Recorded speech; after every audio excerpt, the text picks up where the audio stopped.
Entonces, cuando ingresamos a estudiar literatura, bien, cuando comenzamos a estudiar literatura española, hemos estudiado la etapa de la literatura medieval.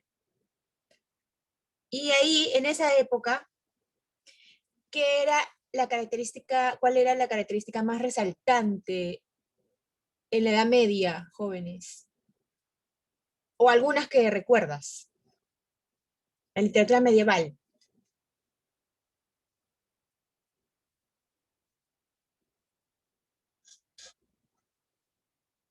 Ninguna.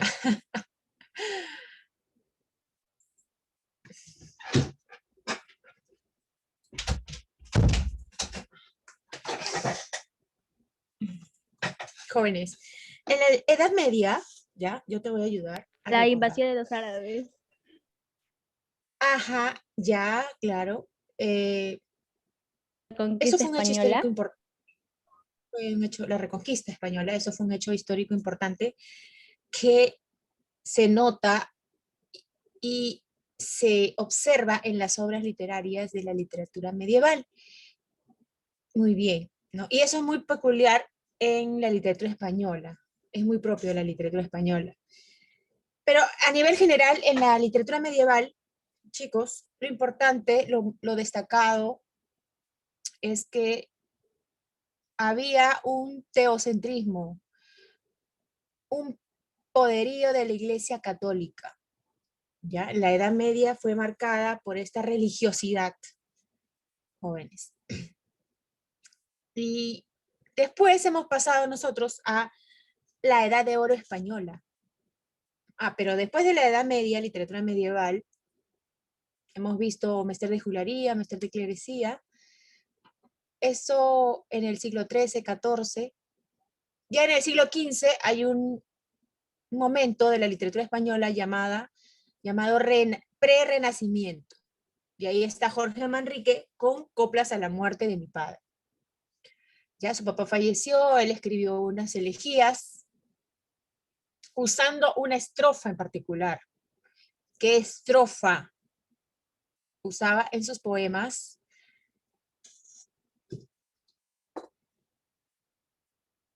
Jorge Manrique, chicos. ¿Qué estrofa?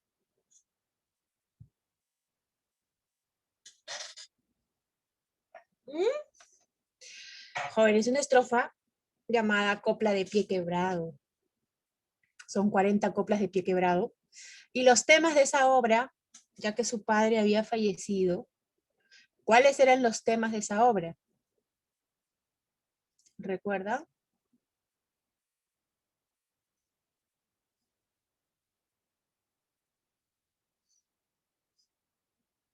De la muerte, algo próxima de la muerte, valorando así. Sí, muy bien, Mel. Chicos, ¿y los demás? No puede ser que... A ver, por el chat. ¿Están escribiendo? A ver, miraremos.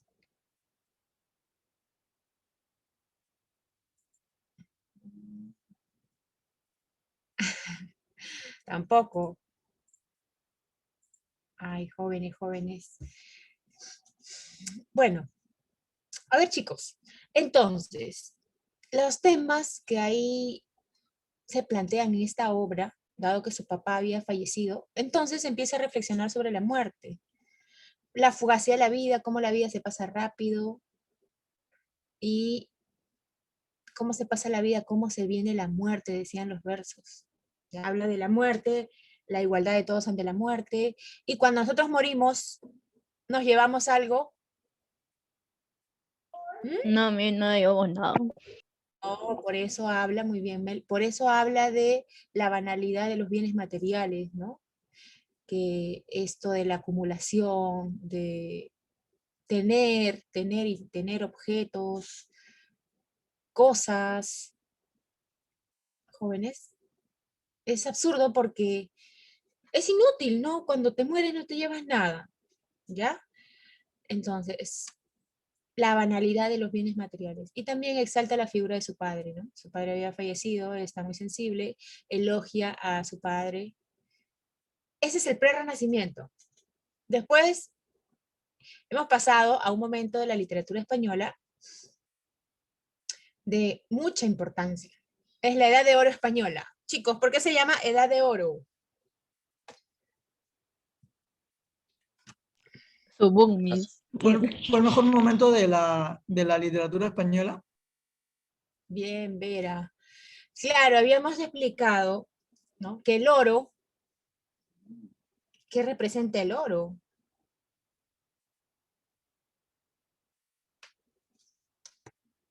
¿No? Lo máximo que se entregaba en una competencia era la medalla de oro, por ejemplo, ¿no? Hemos dicho que el oro es caro, valioso, es precioso, es lo más destacado, chicos. Entonces acá en la Edad de Oro española aparece un momento de esplendor, de auge muy brillante, muy auspicioso para las letras españolas. En general, era un auge político, económico, cultural, de diversa índole, ¿ya? La Edad de Oro española. Es decir, España está en un gran momento, jóvenes. Esa es su Edad de Oro. En un momento brillante, la Edad de Oro española, ¿ya? Pero esa Edad de Oro, jóvenes, que es el momento de esplendor de auge, ¿cuánto tiempo duró?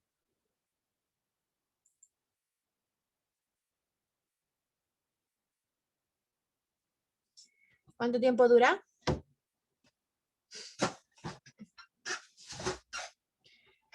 ¿Y qué movimientos literarios se encuentran inmersos en la Edad de Oro española? ¿Ya? Porque esto de la Edad de Oro se dio en España, pero en Europa habían otros movimientos artísticos que se estaban desarrollando y que también influenciaron en España y se encuentran dentro de la Edad de Oro española. Chicos, Pre-renacimiento Renacimiento y y barroco. pre-barroco. muy bien, joven. Por ahí escuché. La Edad de Oro, jóvenes,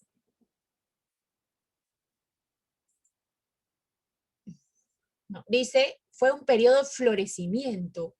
Florece el arte, la literatura en España, ¿no? Y coincide con un auge político, económico. Dice, se inició en 1492, y algunos indican que termina en 1681 con la muerte del gran escritor Calderón de la Barca. Incluye, acá teníamos que llegar, incluye dos movimientos culturales: el Renacimiento del siglo XVI y el Barroco del siglo XVII. Bien, esta es la Edad de Oro entonces. La Edad de Oro, jóvenes, abarca siglo XVI y siglo XVII.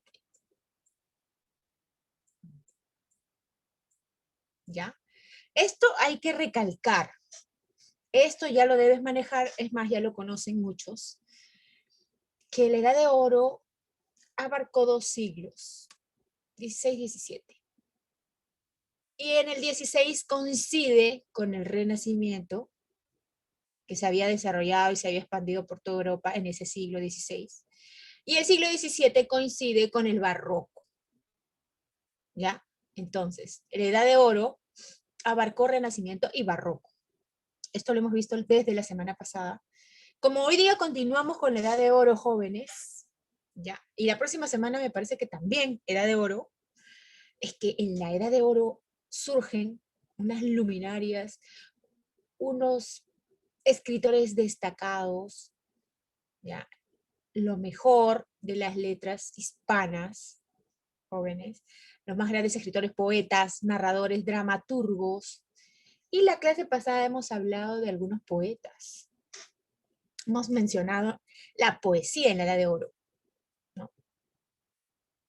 Pero en la Edad de Oro no solamente floreció la poesía, también floreció la novela, también floreció el teatro. Grandes escritores jóvenes, Lope de Vega, Calderón de la Barca. España, jóvenes, produjo estos ilustres personajes. Cervantes, Garcilaso. Estamos en el mejor momento de la literatura española, Edad de Oro. ¿Ya? Por eso es que la clase anterior hemos hablado de poesía.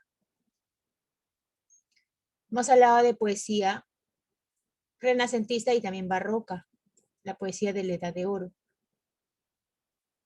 Ahí dice, mira, nunca antes ni después habían vivido las letras españolas un periodo de tanto esplendor. Edad de Oro española es la época o el periodo de mucho esplendor, ¿ya? Después no hubo otro periodo así, y antes tampoco. Después incluso llegaron a denominar, ¿no?, el segundo siglo de oro, le llamaban a la generación del 27. Pero era el segundo. Pero acá tenemos el verdadero, la Edad de Oro española. Ese es el periodo de máximo esplendor, jóvenes. Porque en esa época pues coincide la aparición de estos grandes escritores, jóvenes, inolvidables, Cervantes, ¿no? Lope. Se concentran, dice, mira, se concentran grandes escritores, claro. Surgen justo en estas épocas cercanas, Cervantes, Garcilaso, se reúnen todo ese cúmulo de grandes artistas. Entonces, es el periodo de máximo esplendor en España. Ya, chicos, eso hemos estudiado. Y hemos estudiado la poesía, ¿no? Vimos la poesía. Hoy día vamos a ver la narrativa. Y en la poesía, jóvenes, en la poesía de la Edad de Oro, ¿qué hemos estudiado en la poesía? A ver, poetas de la Edad de Oro. Vamos a especificar. La clase pasada fue poesía. Hoy día va a ser narrativa y la próxima semana me parece teatro. Teatro en la Edad de Oro español. Entonces, ustedes ya pueden diferenciarlo porque ustedes ya saben los géneros literarios, ¿no? La lírica, la narrativa, el teatro, un género dramático. En la lírica, que es la poesía, hemos conocido la obra de quién. ¿Qué poetas jóvenes? Ya, eso sí tienes que manejar, ¿ah? Porque eso lo hemos visto la semana pasada nada más, hace unos días.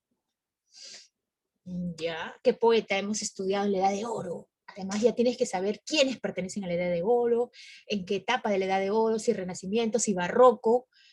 Eso ya debes organizar, ¿no? Por eso que cuando nosotros estudiamos, acá ahorita en la clase, no estás estudiando, solamente estás escuchando la clase. En tu casa, cuando lees, cuando repasas, haces tus resúmenes, tus esquemas, ahí estás estudiando.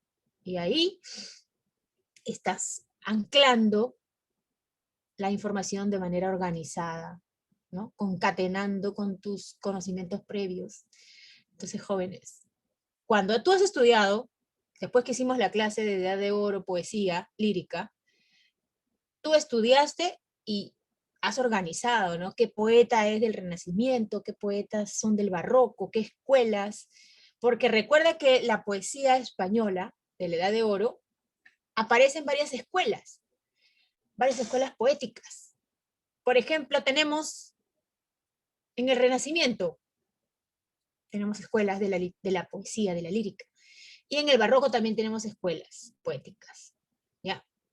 Bien, entonces, ¿a quién tenemos, por ejemplo, en el Renacimiento? Tenemos primer Renacimiento, segundo Renacimiento. Eso, hay un esquema también, ¿no? Habíamos conversado, jóvenes, habíamos explicado que la poesía de la Edad de Oro tiene una escuela italiana y una escuela tradicional, ¿no? Su nombre lo dice, escuela tradicional. ¿Por qué?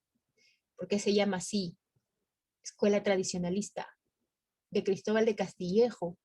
Y la escuela italiana, jóvenes, ¿por qué se llama italiana, siendo literatura española? es literatura española, pero Tenían preferencia. escuela italiana. ¿Perdón? ¿Interferencia? A Garcilaso le gustaba y por eso se copia y saca versos en decasílabos. Muy bien, Juan. Estás bien orientado. Miren, jóvenes, como dice Juan, ustedes también tienen que tenerlo claro, deben tenerlo claro. La literatura española en la poesía tenía una escuela tradicionalista donde preferían los versos tradicionales muy propios de España, el octosílabo, prefieren los romances, ¿no? Pero hay otra escuela, otra tendencia, donde se llama escuela italiana, donde prefieren usar estrofas de otra literatura, de otro país, Italia, ya porque ahí elegantes son los versos italianos para ellos. Entonces ahí está Juan Boscán y Garcilaso. Jóvenes, Garcilaso utilizó estos endecasílabos, estas estrofas. ¿Qué estrofas? El soneto. Acuérdate que a Garcilaso le dicen el Petrarca español. Ya, utilizó el soneto, la octava real, la lira, la silva. Y las demás escuelas se derivan de la escuela italiana, porque también usan estrofas importadas de Italia. Ya, la escuela salmantina, la escuela sevillana. Jóvenes. Teníamos entonces a Garcilaso, una obra de Garcilaso importante, que no podemos dejar pasar y dejar en el olvido, jóvenes. Obra de Garcilaso, La Égloga, una de sus églogas. Solicio. Silicio Nemoroso. Salicio, muy bien, Mel. Salicio y Nemoroso. Bien, chicos, ¿cuál es el tema de la égloga? ¿Por qué se llama égloga? ¿Qué es una égloga? Pastoril de pastores. Muy bien, exacto, ese es el sentido, ¿no? Muy bien, Mel. Esa es la idea central, una palabrita nada más. Cuando tú hablas de égloga, es un poema pastoril, así como las bucólicas en épocas de la literatura antigua. Un ambiente bucólico, pastoril, campestre. Entonces, estas églogas tienen como personajes a pastores. Salicio y Nemoroso, en este caso, la égloga de Garcilaso. Ya, ¿cuál es el tema? ¿Qué pasa con Salicio? ¿Qué pasa con Nemoroso? ¿De qué habla la égloga? Una es con un rechazo y otra es de la muerte. Su amada está muerta mismo. Era Elisa. Ya, muy bien, habla. Ajá. Exacto, el tema es, ahí mismo en la obra dice, el dulce lamentar de dos pastores, Salicio juntamente con Nemoroso, han de cantar sus quejas imitando, etcétera, etcétera. Jóvenes, el tema es el lamento amoroso de dos pastores, así nada más de simple, en el mismo texto los versos lo dice, el lamento amoroso de dos pastores, en este caso Salicio y Nemoroso. Entonces podrías decir el lamento amoroso de Salicio y también de Nemoroso. ¿Ya? Y ya sabes por qué se lamenta cada uno, diferentes motivos para su lamento, ¿no? Diferentes sufrimientos amorosos, jóvenes. Sufren por amor, pero por diferente causa, ¿ya? Los dos tienen en común que están solos, porque sus amadas no están con ellos. Ya Salicio, ¿por quién sufre? Por Galatea. Nemoroso, ¿por quién sufre? Por ella, por ella. Por ¿Quién es Elisa. ella? Elisa. Por Elisa. Bien. Por Elisa. Entonces, Salicio sufre por Galatea, Nemoroso por Elisa. Salicio, ¿por qué sufre? ¿Por qué tiene dolor? ¿Por qué sufre Salicio, joven?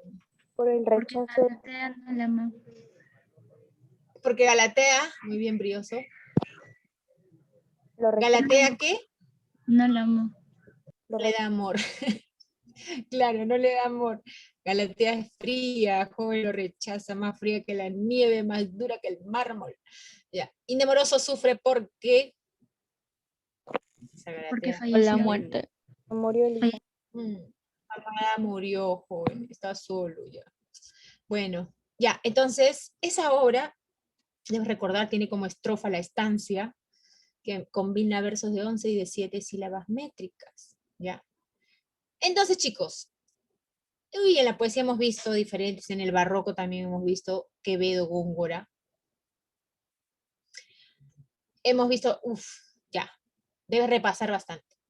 Ahora vamos a pasar a lo que hoy día, ya recordando que hay grandes poetas, hay ilustres artistas, en la poesía hemos visto Garcilaso de la Vega, Quevedo, Góngora, y ahora vamos a pasar, jóvenes, a la narrativa. Chicos, cuando nosotros hablamos de la narrativa, ¿de qué hablamos? ¿Qué tipos de textos?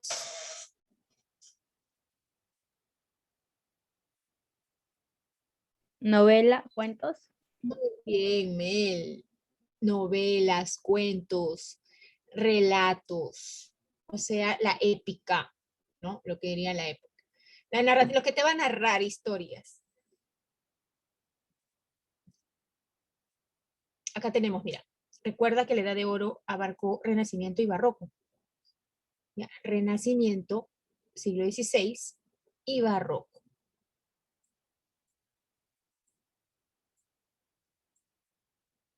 ¿Sí? Acá, por ejemplo, empezamos con el Renacimiento. Primero, ¿cómo es el Renacimiento? Hay que recordar. Todo tiene su explicación, ya sabemos lo que es la narrativa. Son relatos, pueden ser cortos, pueden ser largos, pueden ser cortos, son cuentos, pueden ser largos, son novelas.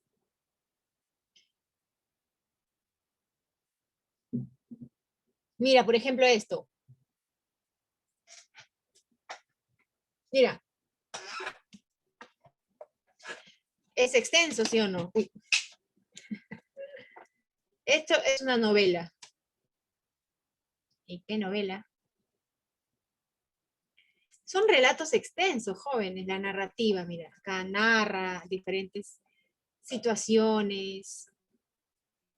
¿Ya ves? Esto es una novela. Es un relato extenso. Entonces, cuando nosotros hablamos de narrativa, tú ya sabes qué es. Su nombre lo dice, además. No hay que hacer un esfuerzo mental.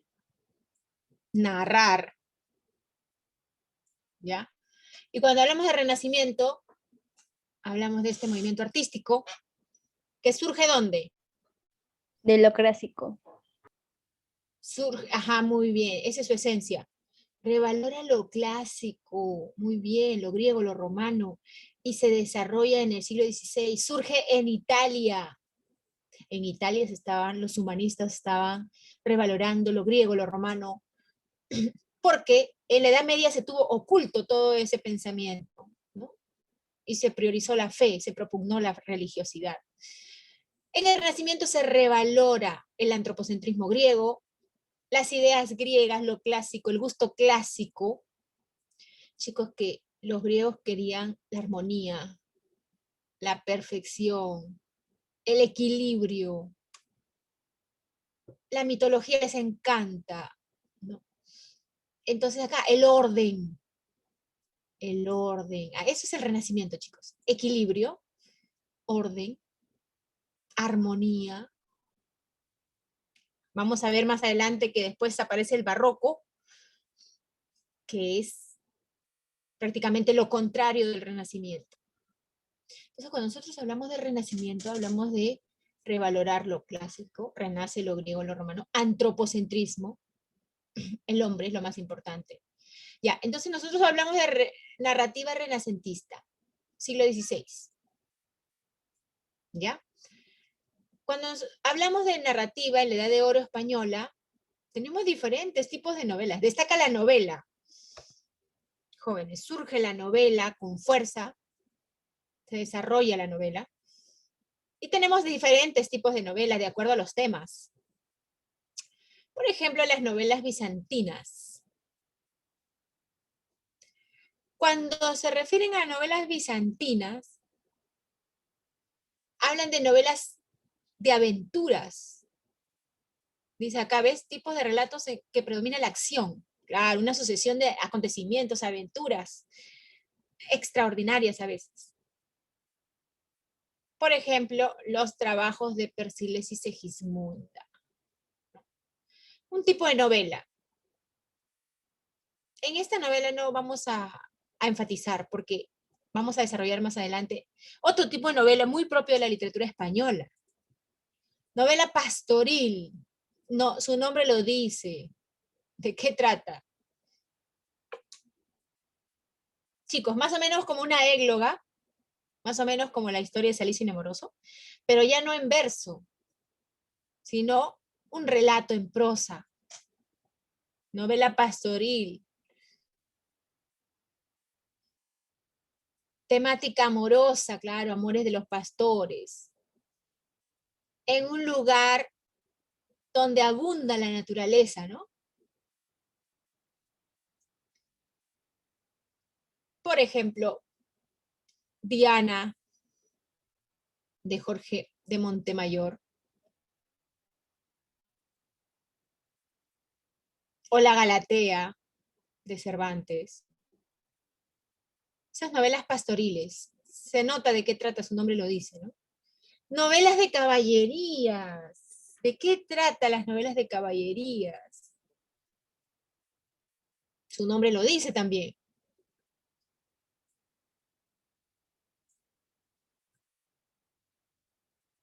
Jóvenes, y estas novelas estaban muy de moda estaban en España. Hasta incluso ya Cervantes dijo, estas novelas de caballería ya se pasaron ya. A muchos les gustaban esas novelas de caballería. Y Cervantes escribió una novela para burlarse de estas novelas de caballería, que era un abuso, ya un exceso.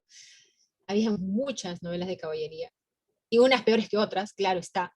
Así que Cervantes ya estaba aburrido de eso y quería acabar con estas novelas, burlarse de estas novelas, porque ya eran demasiado ya, mucha fantasía. Y tú sabes que la literatura española es un poco más realista, ¿no? Debe ser un poco más realista, pero en el fondo también les gusta esta fantasía, aspiran a esta fantasía. Sin embargo, su raciocinio no les permite divagar en tantas fantasías, sino que son más realistas. Pero en el fondo de su corazoncito también les gusta, ¿no? Por eso les gustaban las novelas de caballería. Pero como su personalidad es más realista, entonces, en el caso de Cervantes ya quería despotricar contra estas novelas y burlarse, hacer una parodia de estas novelas. Y por eso escribió una de sus obras más importantes, ¿cuál? Que se burla de estas novelas. ¿Cuál, muchachos? Una novela inmortal, jóvenes.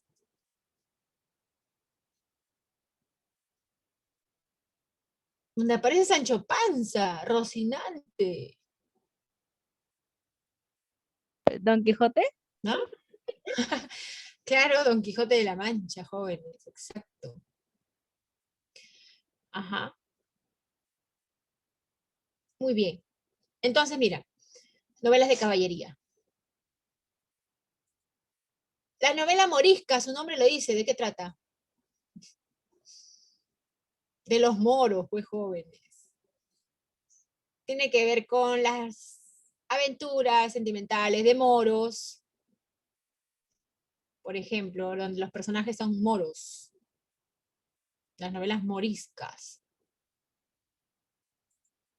La novela picaresca, uy, acá llegamos, jóvenes.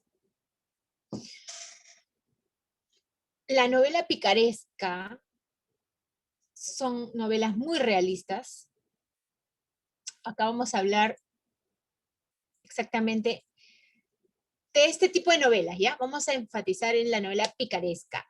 La picaresca, ¿de qué término proviene picaresco?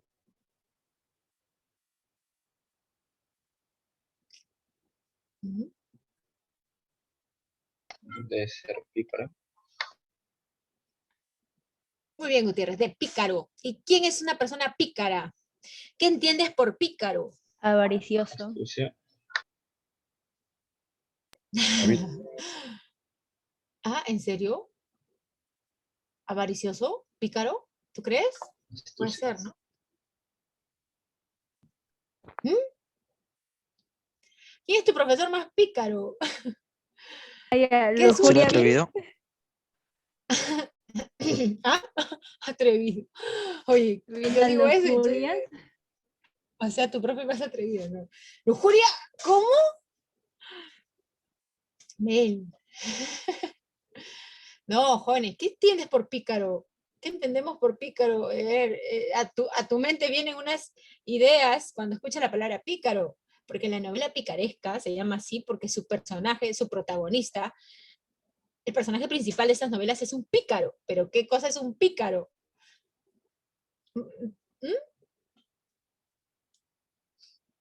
Que cuando viene a tu mente o cuando has usado esa palabra, nunca has usado, nunca has escuchado, ¿a qué se refieren cuando le dicen a alguien, es un pícaro? Si yo digo, tu profesor más pícaro, no sé cuál será, pues, pero ¿qué ideas vienen a tu mente cuando escuchas pícaro? Ah, Coqueto. ya, voy a anotar. Coqueto, ¿qué más? Otra idea que viene a tu ¿Es mente. travieso? Ya, travieso, ¿qué más? Es un pícaro. ¿Mm? ¿Qué más? ¿Tiene valor? Jóvenes, ¿No te importa lo demás? Ya, puede ser, voy a anotar. Ya, entonces mira, ustedes están dando ideas de lo que pícaro ahora significa, ¿no? En el siglo XXI, porque estamos siglo XXI, ¿no? Ya estamos siglo XXI. El significado actual de pícaro, jóvenes. Pero estas novelas picarescas, la que vamos a conocer hoy, La vida de Lazarillo de Tormes, es de 1554, siglo XVI. ¿Qué significaba pícaro en el siglo XVI? Porque a veces la carga semántica puede cambiar, jóvenes.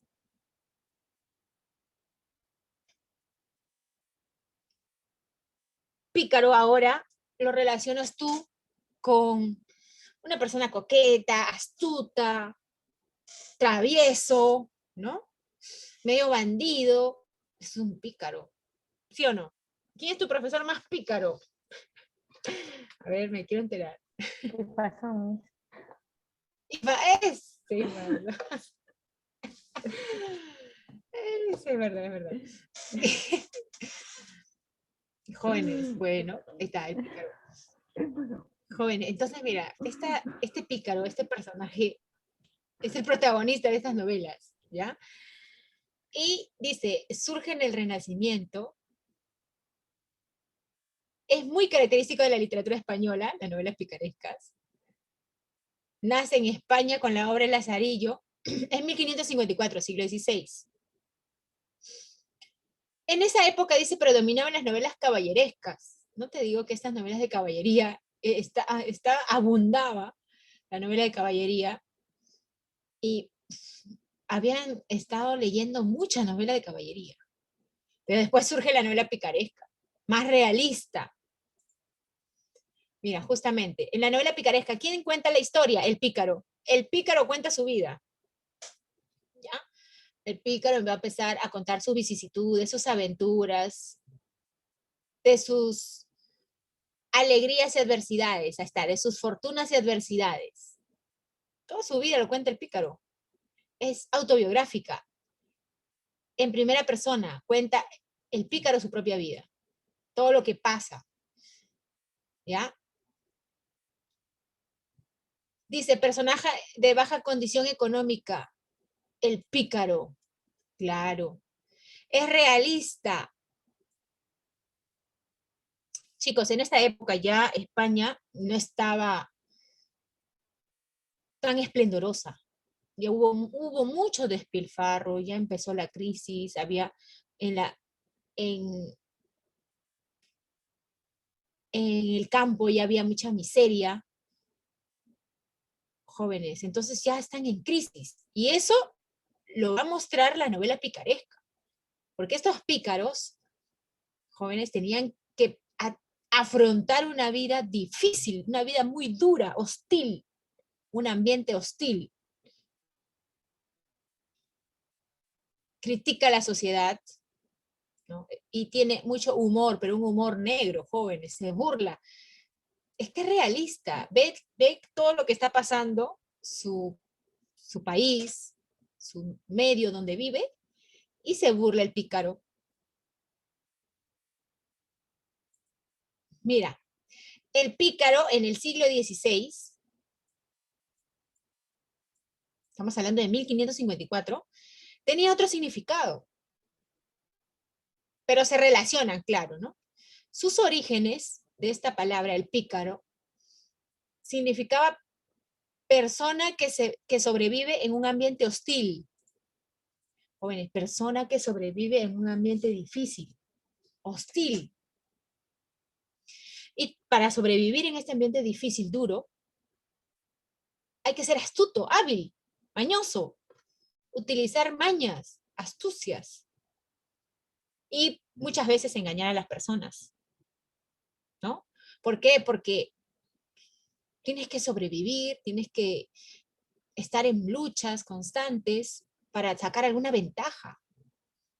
Porque la vida está dura, la calle está dura. Ya imagínate esa situación, ¿no? Un ambiente hostil, crisis como en Perú, ya la calle está dura, y surgen estos personajes, los pícaros, que significaba en esa época persona que sobrevive en un ambiente difícil, hostil. Entonces, para que tú sobrevivas, tienes que desarrollar algunas actitudes, ¿no? Que enfrenten a esa situación. Por ejemplo, ser bandido, por eso que ahora pícaro significa bandido, coqueto, astuto, hábil, travieso, ya, porque él también en esa época tenía que enfrentarse a la vida difícil, usando mañas, siendo travieso, engañando, utilizando astucias para que este mundo hostil no acabe con él, jóvenes. Ya, son entonces personajes pobres, porque ya la situación de España estaba así, crítica, mucha pobreza. Vamos a ver en esta novela que hay muchos mendigos incluso. Entonces hay crisis. Y en las novelas picarescas se muestra la realidad, son realistas. El pícaro es pobre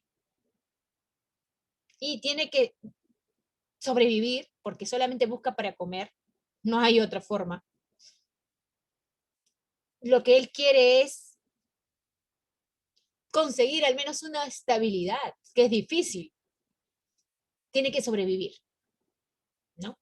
Ese es un pícaro. Por ejemplo, acá, chicos, en nuestra sociedad, hay personas que se vuelven pícaros. ¿Por qué? Porque la situación es difícil, es dura, ¿sí o no? Por ejemplo,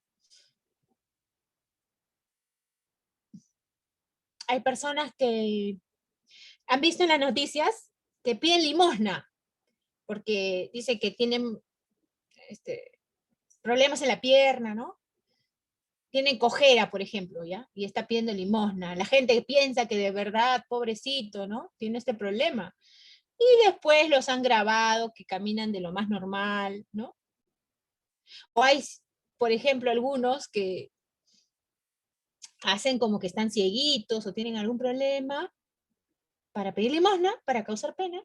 La gente los ayuda y después los han grabado que no tenían ningún problema de esos, solamente que engañaban y engañaban para aprovecharse y sacar ventaja y poder sobrevivir porque la vida para ellos está durísima.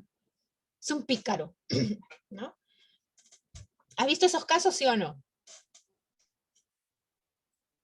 Podría ser un pícaro. En este caso, esas acciones son como se muestran en la novela picaresca. O estas personas que, por ejemplo, a ver, suben al carro, pasa el cobrador, cobra pasaje, y se hacen los dormidos. Después no paga pasaje. ¿Para qué? ¿Para qué tuvo esa acción, esa actitud? Para engañar al cobrador o sacar ventaja y conseguir un poco de dinero para gastarlo en comida, tal vez. Esas actitudes. Así es un pícaro, jóvenes. Tiene que engañar, usar mañas, ¿no? Bueno, entonces, el Lazarillo de Tormes, en este caso, pero no es la única, no es la única novela picaresca. Hay más novelas picarescas, jóvenes. Pero hoy día vamos a hablar específicamente del Lazarillo de Tormes, ¿ya? Mira.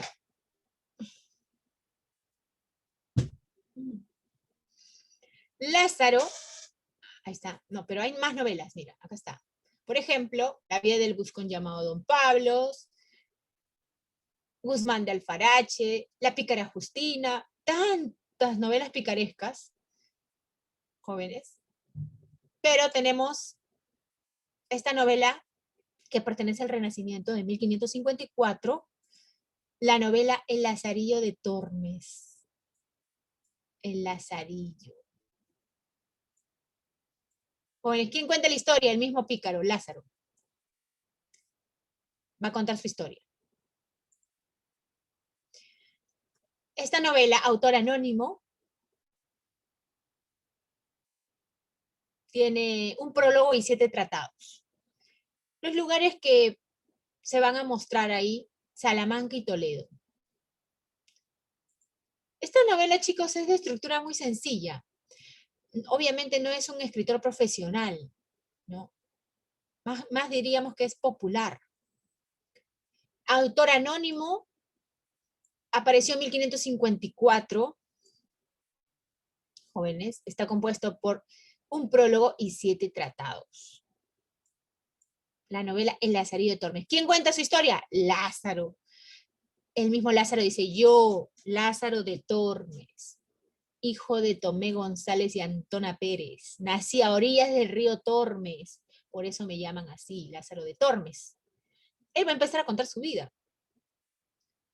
Ahí está, mira, protagonista el pícaro. Jóvenes, el pícaro, como tiene esas actitudes de engañar, de ser un bandido, de estafar, de aprovecharse para sobrevivir, es un antihéroe, no es como un caballero, no es honorable, no es como los caballeros. Estas novelas de caballería presentan pues a hombres honorables que luchan por la justicia, ¿no?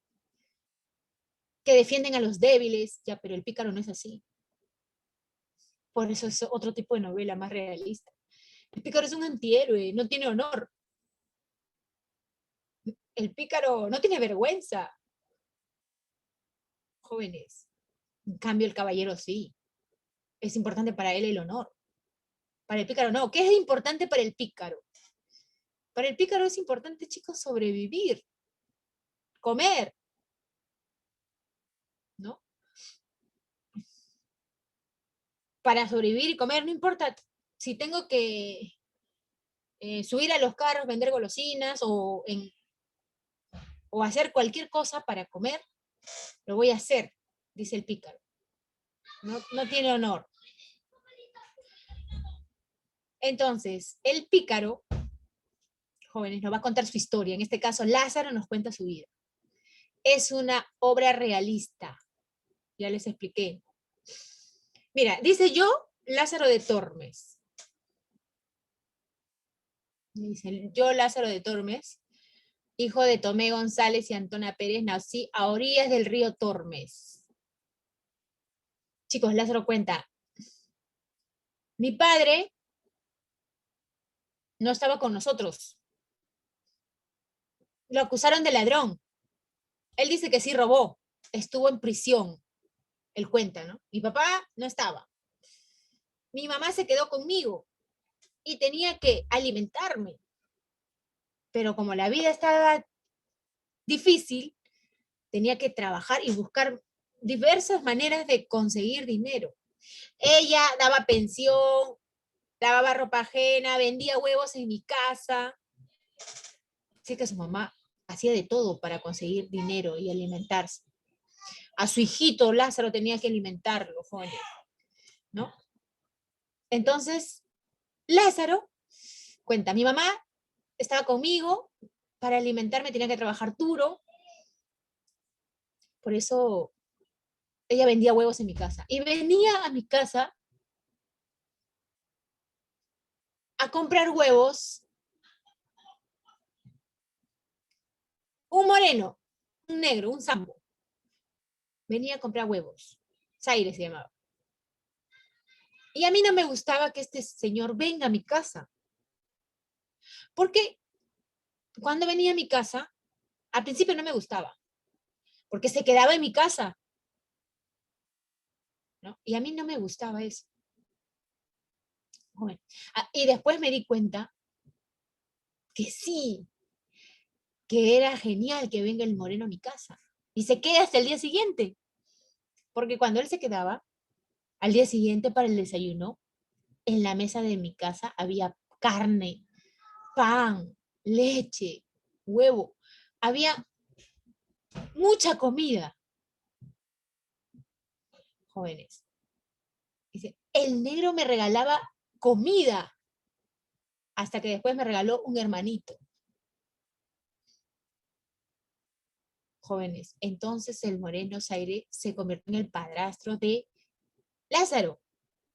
Lázaro, dice, ¿no? Después mi padrastro se iba a trabajar y regresaba después de semanas. Después regresaba después de meses. Nació mi hermanito y él se iba a trabajar, regresaba después de tiempo. Entonces mi hermanito miraba que su mamá es blanca, yo, su hermano, era blanco, y nunca había visto a su papá. Un día llegó, el moreno llegó, y el niño, el niñito, lo vio y se fue corriendo, se asustó. Mamá, mamá, cuco, coco. Pensaba que su padre era un cuco. Jóvenes, no conocía a su padre, él era su papá. Después Lázaro dice, venía mi padrastro, pero después se fue y no volvió más. Dice que también lo metieron preso. Mi mamá ahora tenía que alimentar a 2. Jóvenes, tenía que alimentar 2 bocas por alimentar, 2 niños, varoncitos. ¿Tú sabes que los varoncitos comen poquito? No, no. No, pues jóvenes, no son como las chicas delicaditas. No, no, no. Entonces Lázaro dice, mi mamá tenía que alimentar a 2. Si con uno, cuando estaba conmigo, no podía, tenía que trabajar en diversas cosas. Ahora con 2, mi madre no puede alimentarme, no puede conseguir dinero para nosotros. Por eso, dice, mi mamá decidió entregarme al servicio de mi primer amo. Chicos, tuvo que dejar a su hijo y se lo entregó a un señor para que Lázaro sea su sirviente, para que lo ayude, en este caso, a su primer amo, el ciego. Lázaro va a ser los ojos del ciego, lo va a guiar, va a ser su lazarillo, por eso viene de ahí la palabra lazarillo, el que guía a los ciegos, ¿no? Lázaro, jóvenes, dice, me fui con mi primer amo, mi mamá me entregó a mi primer amo, porque ella no podía solventar mis necesidades alimenticias. Me fui, mi primer amo, el ciego, era muy tacaño, no me daba mucha comida. Jóvenes, Lázaro iba creciendo, tenía más hambre, ¿no? Y dice, el ciego me enseñó a ser astuto, me hizo despertar a la vida, porque el ciego era muy hábil, muy astuto, se ganaba la vida y podía sobrevivir, por ejemplo, causando pena a las personas. Pedía limosna y la gente le daba porque él actuaba muy bien para causar pena. Además, engañaba también a las mujeres embarazadas, les decía, yo te puedo decir con rezos y otras cosas más, te puedo decir de qué género va a ser, de qué sexo va a ser tu hijo, masculino o femenino. Y la gente le daba dinero y él les decía, engañaba a las personas. Jóvenes, Lázaro iba mirando cómo el ciego tenía estas mañas, estas astucias, iba aprendiendo Lázaro, ¿no?, a sobrevivir en un ambiente difícil. Dice, chicos, que el ciego, por ejemplo, tenía unas uvas el ciego tenía unas uvas.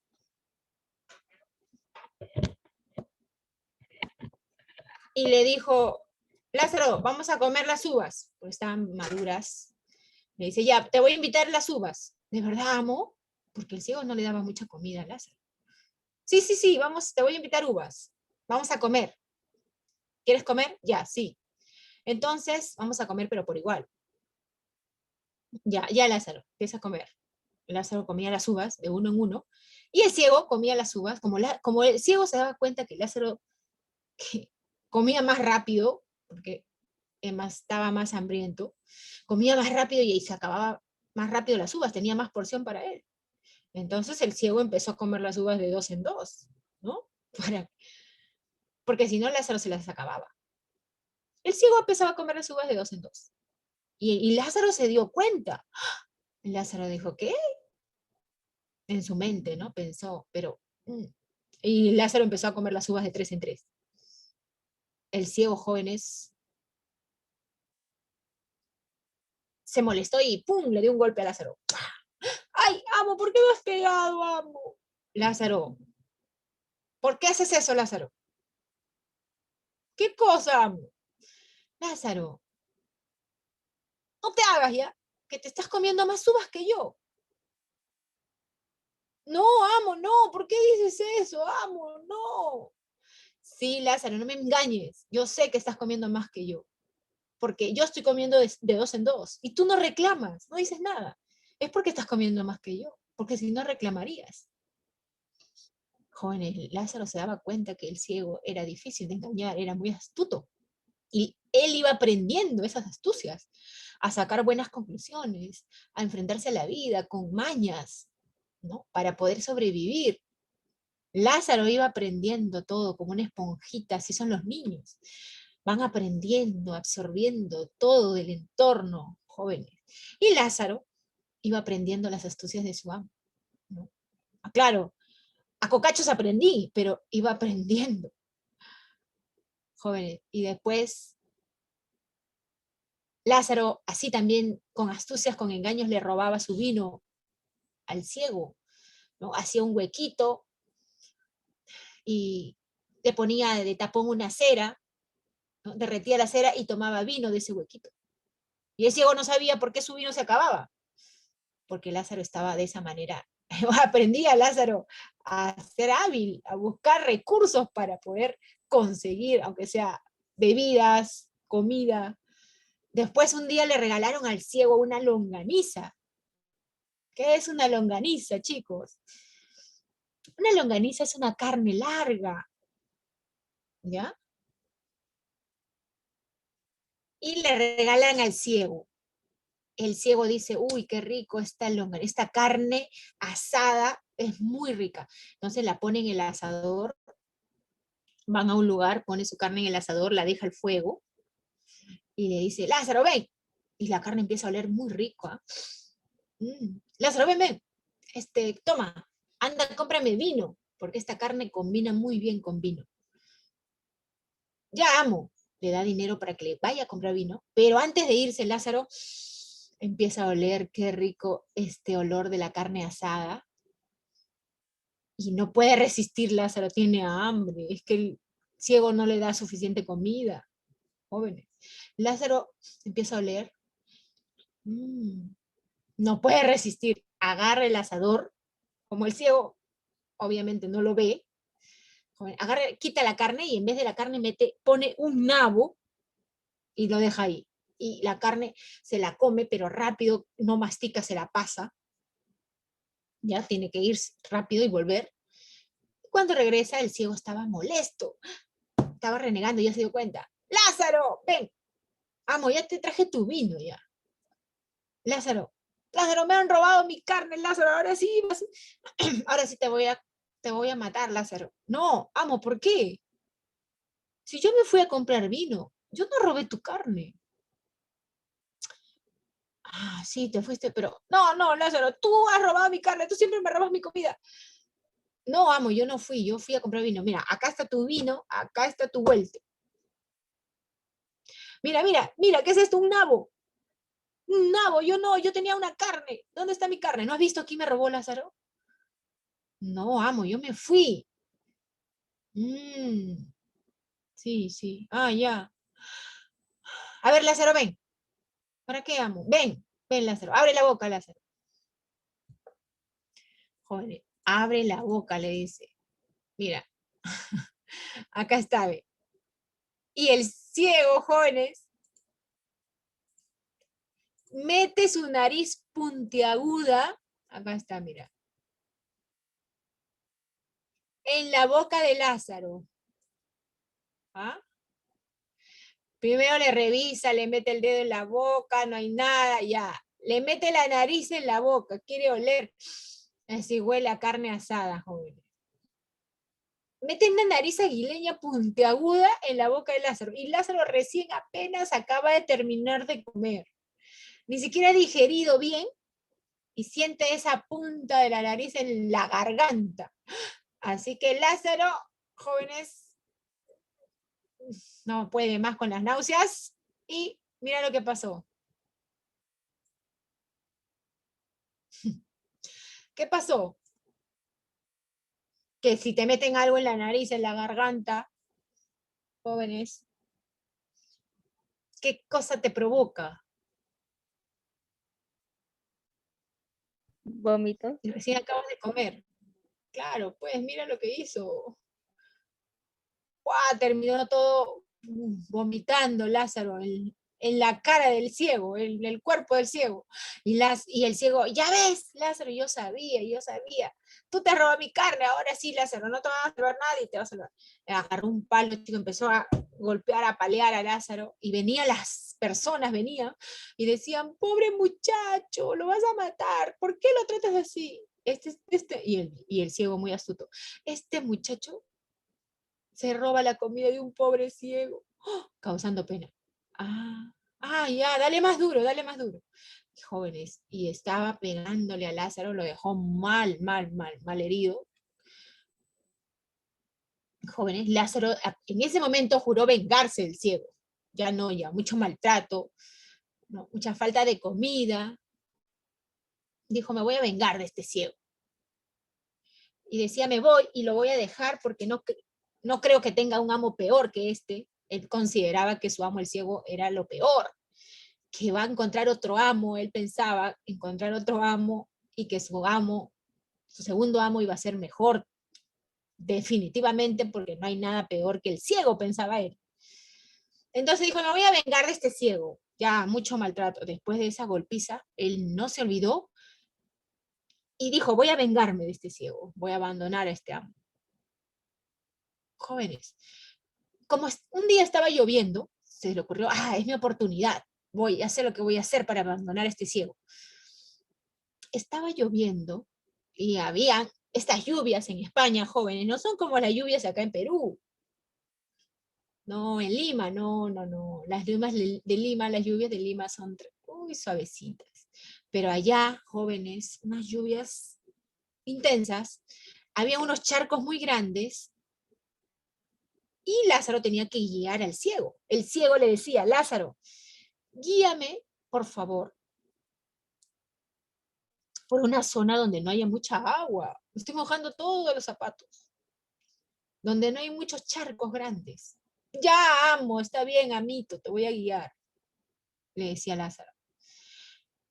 Y de pronto Lázaro se le ocurrió, jóvenes, ¿no? Le dijo al ciego, amo, tenemos que saltar este charco y al otro lado ya vamos a llegar a un camino más seco. Pero hay que saltar primero este charco para no ir por otro lado donde nos vamos a mojar más. Sí, Lázaro. Sí, amo, hay que saltar un charco. ¿Y es muy grande? Sí, mediano, mediano, regular. Ya, Lázaro, está bien. Pero ¿sabes qué, Lázaro? Salta tú primero, ¿ya? Muy hábil el ciego, ¿no? Le dijo, Lázaro, salta tú primero. Chicos, es que Lázaro lo quiere engañar al ciego. Quiere que salte el charco porque al otro lado del charco hay una estatua. Y quiere que al saltar el ciego se golpee con la estatua. Se dé un trancazo con la estatua. Por eso el ciego le dice. No sabía el ciego, pero sospechaba que no confiaba en Lázaro. Y le decía, a ver, Lázaro, cuando Lázaro le dice, amiguito, hay que saltar el charco. Ah, ya, Lázaro, está bien, salta tú primero. Entonces entonces Lázaro dice, ya, amo, yo voy a saltar primero. Lázaro salta, pero Lázaro puede ver, así que salta a un costado de la estatua. Jóvenes. No, acá está la estatua. Lázaro tiene que saltar. Cuando Lázaro salta el charco, no, acá está el charco, ¿ya? Lázaro tiene que saltar, pero salta a un costado de la estatua.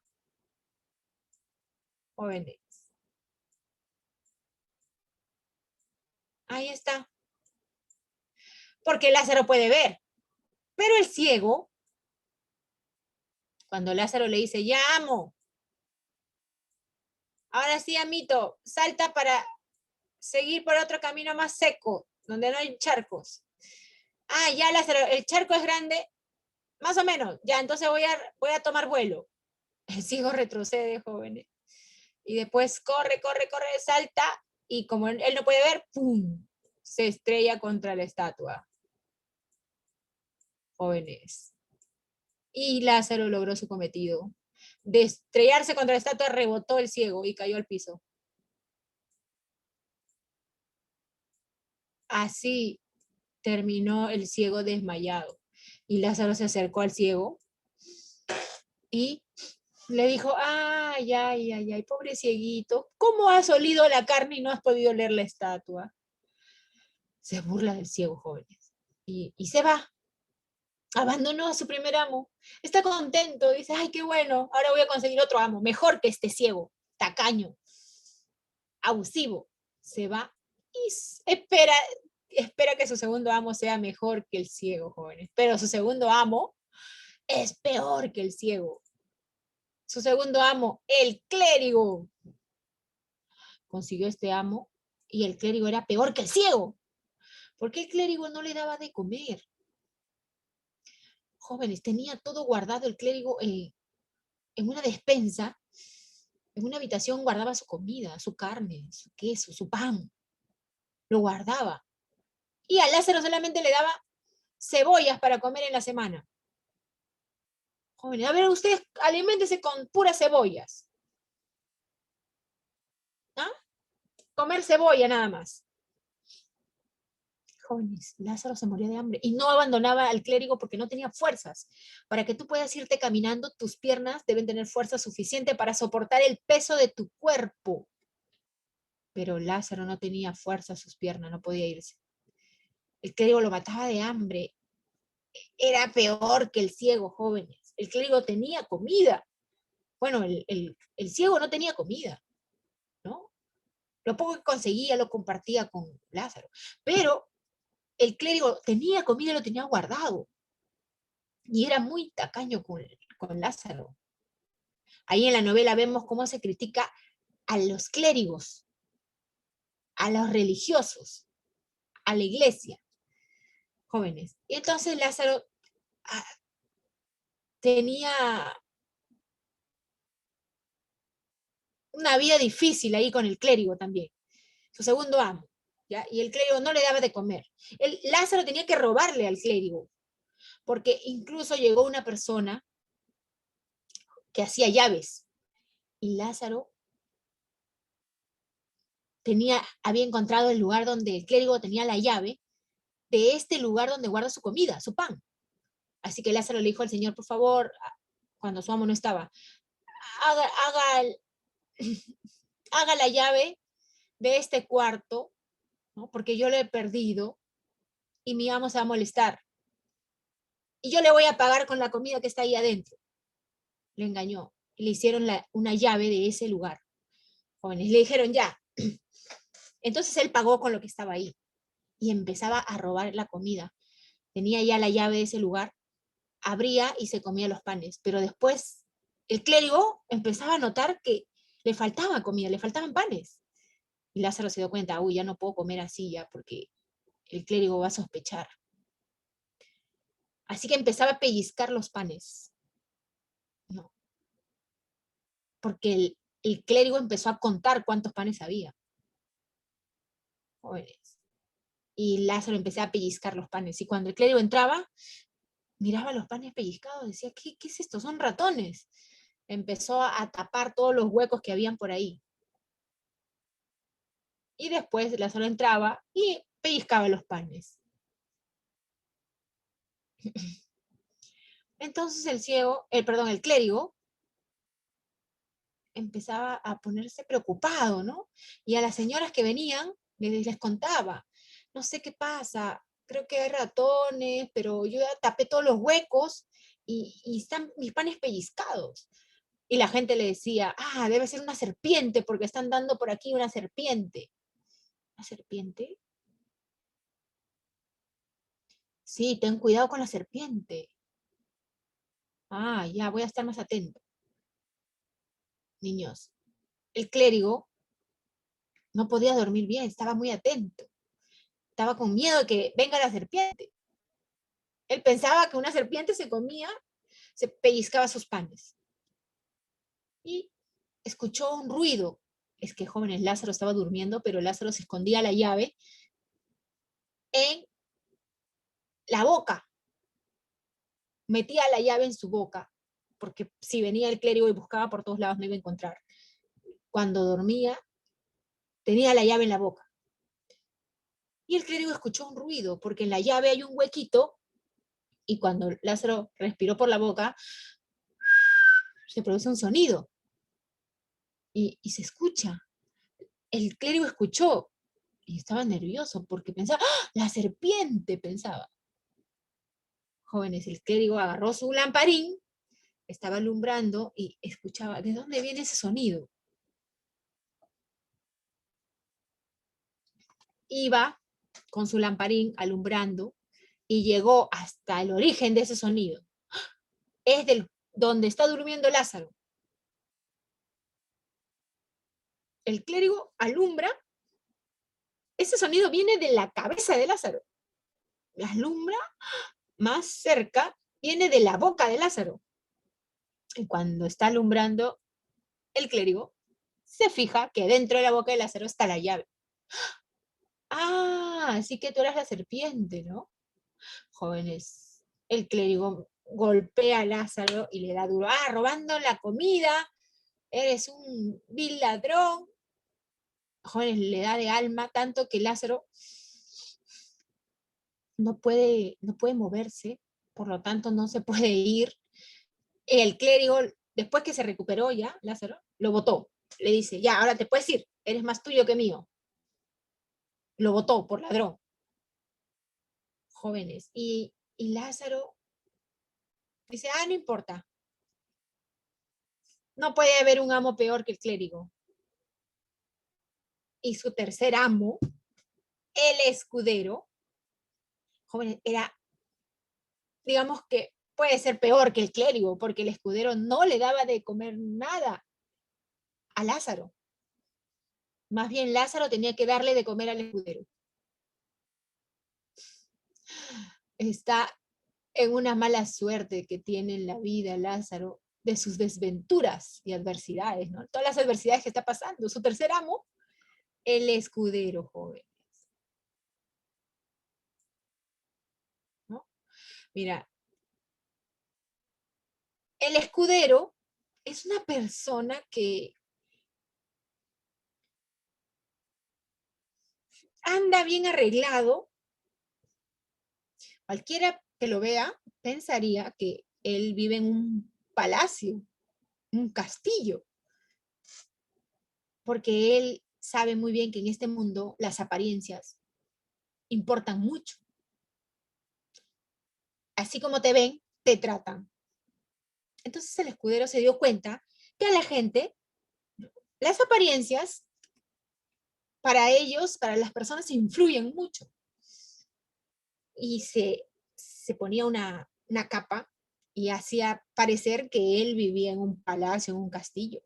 Entonces la gente, ¿qué hacía el escudero? El escudero iba al mercado, ayudaba a las señoras con sus bolsas y las llevaba hasta su casa. Ellas pensaban, es un caballero, vive en un palacio, en un castillo. Y le decían, señor, muchas gracias, muy amable, por favor, quédese usted a almorzar, le invito a almorzar. Y así el escudero se ganaba el almuerzo. Solamente el escudero almorzaba, no desayunaba, no cenaba. Solamente de esa manera encontró una forma de conseguir comida para la hora del almuerzo. Y el escudero vio a Lázaro. Lázaro estaba pidiendo limosna en el mercado. El escudero dijo, este muchacho. Y cuando Lázaro vio al escudero bien vestido, pensó que vivía en un castillo. El escudero pensó, si tengo un sirviente pensarán que yo tengo dinero. Y le dijo, muchacho, ¿quieres que yo sea tu amo? ¿Quieres ser mi sirviente? Y Lázaro lo miró, dijo, uy, mi suerte ha cambiado, por fin. Sí, sí, por favor, quiero ser tu sirviente, quiero que seas mi amo. Ya, vamos. Lo llevó a su casa. Jóvenes, el escudero lo lleva a su casa, a Lázaro. Y Lázaro piensa que va a ir a vivir a un palacio. Pero jóvenes, lo lleva a un barrio muy pobre, de vidas extremas. Y le dice, amo, ¿por aquí vives? Sí, Lázaro, por acá es mi casa. Era un barrio, chicos. No era un barrio privado, bueno, sí era privado, privado de agua, de luz. El Lázaro estaba impresionado, pensó que vivía en otro lugar. Y la casa del escudero, joven, una casa muy pobre. En esa casa no hay cama, hay papel periódico en el piso. Hay solamente una silla y en esa silla el escudero cuelga su abrigo, su capa. Lo deja ahí colgado porque no puede arrugarlo, porque no tiene para planchar, no tiene luz, no tiene agua. En esa casa no hay luz, no hay agua, no hay nada. Amo, ¿esta es tu casa? Sí, Lázaro, acá vamos a vivir. Esa es mi casa. Es su casa muy pobre. Entonces el escudero no tenía dinero, aparentaba. Su apariencia hacía creer que él tenía otra vida, pero en realidad era muy pobre. Y Lázaro esperaba que en la noche su amo le dé la comida, le dé la cena. Pero el escudero no cena. Así que nunca trajo la cena. Y Lázaro tiene hambre. Esa noche no comió Lázaro. Al día siguiente espera que su amo le traiga el desayuno, pero el escudero no desayuna. Así que Lázaro tiene que salir. Dice, amo, ya regreso. Se va a pedir limosna. Y cuando pide limosna, como le enseñó su amo, el ciego, él aprendió sus astucias y todo, se gana un dinerito. Así que Lázaro, por si acaso, porque su amo quizás no le da comida, compra pan para la cena. Cuando llega a la casa, en la cena ya tiene hambre, saca su pan, empieza a comer lo que se compró, y el escudero lo mira cómo está comiendo Lázaro, y Lázaro tiene pena, ya al escudero también le tiene que invitar. O sea, Lázaro lo va a mantener al final al escudero. Jóvenes, peor que sus otros amos, ¿no? Sus otros amos al menos le daban a él, pero él al escudero le tiene que dar. Jóvenes, Lázaro sale a pedir limosna todos los días, y un día está saliendo, su amo se quedó en casa, Lázaro sale y escucha y mira cómo viene una multitud. Muchas personas vienen cargando un ataúd. Y las personas están cargando el ataúd, empiezan a decir, te vamos a llevar a un lugar oscuro, lúgubre, triste, donde hay hambre, dolor. Y Lázaro, no, no, no, a la casa de mi amo no. Se van corriendo y dice, amo, vienen, te traen al muerto, amo, te traen al muerto a tu casa. ¿Por qué dices eso, Lázaro? Han dicho que lo va a llevar a un lugar oscuro, donde hay hambre, dolor, tu casa, amo. No, Lázaro, es el cementerio. Ya, pensé que era tu casa. Lázaro, jóvenes, se va a pedir limosna y cuando regresa, su amo ya no estaba ya. Su amo se había dado la fuga, porque el escudero tiene muchas deudas. En cualquier momento llega la policía y lo va a buscar para llevarlo preso. Por eso el escudero se va. Y Lázaro se queda ahí, bueno, hasta que llegó la policía y lo confundieron. Casi lo hacen pagar un castigo a él. Pero los vecinos declararon, no, él no es. Ah, ya, menos mal se salvó. Chicos, Lázaro tiene en su vida muchas adversidades. Sus amos, el cuarto amo, el fraile de la Merced, lo hace caminar demasiado. Después el buldero, el pintor de panderos, el capellán, el alguacil, trabajos también arriesgados, que ya no le gusta. Va cambiando de amos. Y poco a poco ya va a tener un trabajo más estable. Y al final se casa con la sirvienta del arcipreste. Pero dicen que en el barrio comentan que la esposa de Lázaro, la sirvienta, ¿no?, del arcipreste, lo engaña. Pero a Lázaro no le importa, porque Lázaro no tiene honor. Lo único que quiere Lázaro es sobrevivir, alimentarse. Es un antihéroe, jóvenes. No es un caballero honorable, no. Solamente quiere tener para comer. Así está la vida de dura en España. Y esas novelas son realistas. Son burlonas también, se burlan de la crisis española. En esa época, pues, había mendigos, había serios problemas, jóvenes. Corrupción de los clérigos, por ejemplo, de los frailes, de los alguaciles. Entonces, estas novelas realistas, estas novelas picarescas, presentan a un personaje, un pícaro, un personaje que es un antihéroe, ¿no?, que solamente tiene la finalidad de sobrevivir en un ambiente hostil. Persona que sobrevive en un ambiente difícil. Para eso debe usar mañas, engañar, estafar, aprovecharse de los demás, ¿no? Jóvenes, esa es la vida del pícaro, de sus fortunas y adversidades. Al final, chicos, Lázaro tuvo, ¿cuántos amos? Tuvo 9 amos. Ahí está. La obra tiene un prólogo y 7 tratados, tiene 9 amos. Mira, acá están sus amos. Pero la obra no está perfectamente estructurada. Algunas partes, algunos tratados tienen más información que otras. Por ejemplo, los que te he explicado han sido desarrollados, más desarrollados. Los otros son breves, ¿no?, cortitos, ¿no? Y prácticamente solamente mencionan a los amos. No hay tantas aventuras como en los 3 primeros. Chicos, esta es la obra El Lazarillo de Tormes. Es una obra, una novela picaresca, ¿ya? Donde Lázaro nos cuenta su vida. Ahí está, mira cómo Lázaro miraba con pena, con ansias de comer.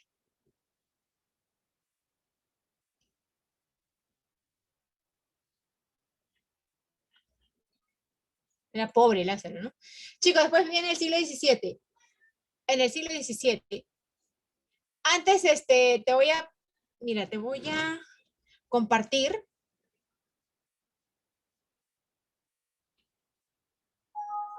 Ya, a ver. Vamos a compartir esto.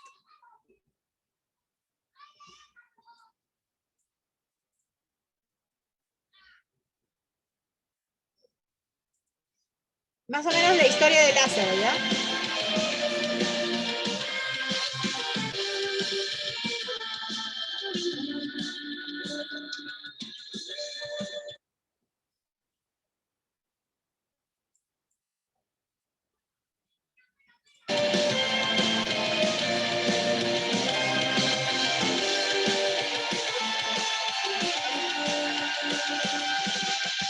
En la ribera del río Tormes fui criado, en un ambiente hostil, sobreviví robando.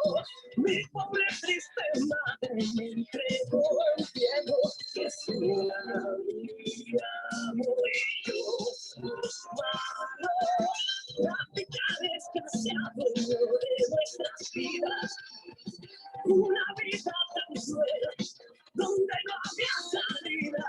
El viejo me enseñó que del engaño es sufrir más fuerte cada día.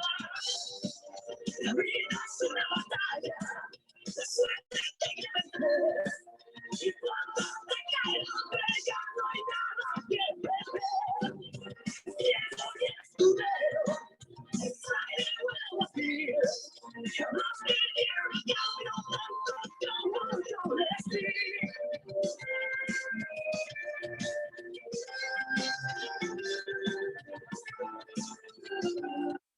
Chicos, ¿les gusta o lo dejamos ahí? Miss, que siga, Miss. Ya, está rockeando, ¿eh? Entre limosnas mendigaba por las calles, con la varilla que nunca se complace. Reclamizamos porque no creía en milagros. Me compré una espada y todo en vano. Sé que el camino que siguen los fracasados. Pero encontré un placer, me hice un hombre honrado. El cuento me quiso casar con la princesa, pero siempre amé a la sirvienta.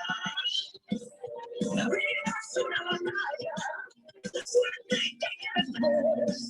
Y cuando te cae el hambre ya no hay nada que perder. Viejo y escudero, se trae buenos días. Yo no quería cambio tanto como yo decía.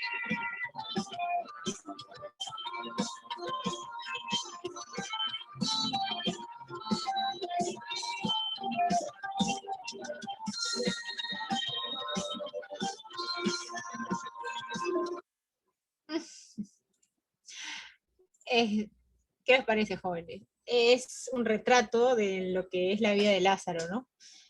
Donde él solamente busca encontrar un trabajo, algo para sobrevivir, ¿no? La vida es una batalla para él, es la lucha por la supervivencia. Ya está. Vamos al barroco, siglo XVII. Chicos, en el siglo XVII, el barroco. Mira, en esa época ya España estaba en crisis generalizada, jóvenes. Ya no estábamos en la época, pues, donde se inicia la Edad de Oro, en el Renacimiento, en el auge, el esplendor político, económico. No, ya no, ya. Ahora hay un agotamiento, conflictos, ¿ya? Ya no hay antropocentrismo como en el Renacimiento, sino un teocentrismo. Hay una contrarreforma porque acuérdate que había algunos cambios, algunas reformas en diferentes lugares. Y acá acá en España hay un teocentrismo muy marcado, surge la contrarreforma.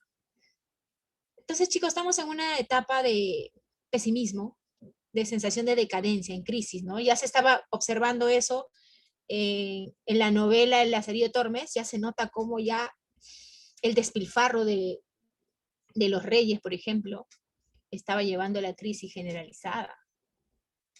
Jóvenes, hambruna, había pestes, crisis. Entonces, en España, debido a todo esto, hay un escepticismo y un pesimismo.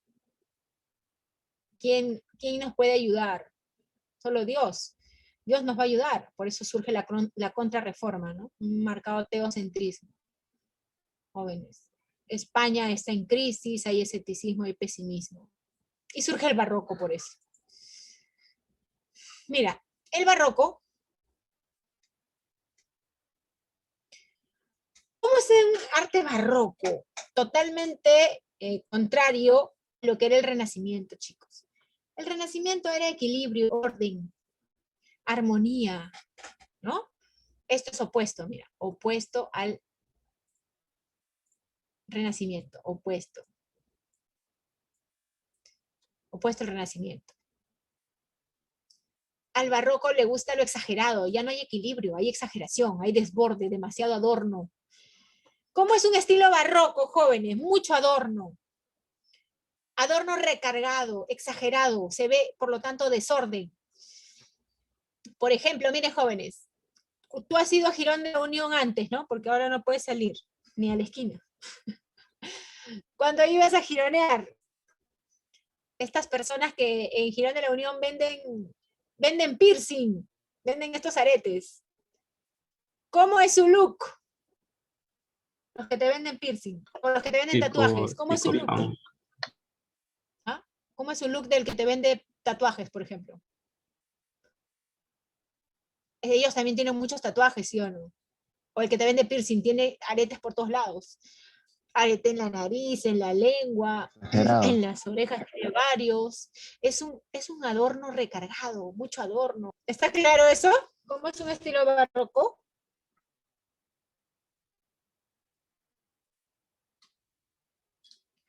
Jóvenes, es muy Otra característica, adornado, Miss. mucho contraste. ¿Qué? El barroco es exagerado porque tiene mucho adorno, adorno recargado. Hemos dicho, por ejemplo, los que venden tatuajes, los que venden piercing, tienen muchos adornos por todos lados. Gusto por el contraste. Por ejemplo, en la novela El ingenioso hidalgo de Don Quijote de la Mancha hay contraste, porque el Quijote es soñador y Sancho Panza es realista. Hay contraste ahí. El Quijote es delgado. ¿Y Sancho Panza cómo es? Es gordito. No, hay contraste ahí. El delgado, el obeso, el soñador, el realista, el idealista, materialista. Es contraste. Así les gusta el barroco. El gusto por el contraste. ¿Ya? Después vamos a ver también en la obra La vida es sueño, también el tema del contraste entre el sueño y la realidad. Constantemente los temas también planteados en el barroco es el contraste. Les gusta el contraste. Yo te puse un ejemplo, ¿no? De un estilo barroco respecto a los colores, cuando hay colores de demasiado contraste, es un estilo barroco. Bien, chicos, tenemos en la Edad de Oro española el barroco. En poesía habíamos visto, tenemos escuelas, eso lo habíamos visto. La escuela culterana, Góngora, muy culto, a él le dicen el poeta de la luz, príncipe de las tinieblas, porque su poesía no es muy comprensible para los que no son muy cultos, ¿no? Un Teletubbies no va a entender a Góngora, jóvenes. Una persona culta, leída, va a entender con dificultad. Muy culto es Góngora, por eso culteranismo. Conceptismo. Tenemos a Francisco de Quevedo. ¿Ya? Y en la novela, chicos, en la novela, burla a las novelas de caballería. Aquí tenemos a Miguel de Cervantes Saavedra. En el barroco, en novelas, tenemos a Cervantes. Y en el teatro, la próxima semana vamos a desarrollar teatro, tenemos a Lope y Calderón. Lope Calderón de la Barca. Esa es la próxima semana. Novela, narrativa barroca, Miguel de Cervantes Saavedra. A él le dicen ¿cómo? ¿Cómo lo conocen a Cervantes? Chicos. ¿Ah? El ¿El oscuro? manco de Lepanto. El manco de Lepanto. El manco, joven, el manco de Lepanto. Ya acá te dice por qué, ¿no? Porque participó en la batalla de Lepanto, tuvo un percance que le dejó inmovilizar el brazo izquierdo, menos mal, porque si no, no puede escribir. Jóvenes. Bien. Entonces nació en Alcalá de Henares, que ahora es Patrimonio Cultural de la Humanidad. Ese pueblo, esa es la cuna de Miguel de Cervantes Saavedra. Alcalá de Henares, ahí está su casa museo, tú puedes ir a visitar en Alcalá de Henares. Miguel de Cervantes. También está la casa, en España está la casa de Dulcinea del Toboso. Ya, jóvenes. Tú sabes que España es el Quijote, ¿no? Todo es el Quijote en España. Quijote por todos lados, en las plazas, en los museos, en todos lados el Quijote.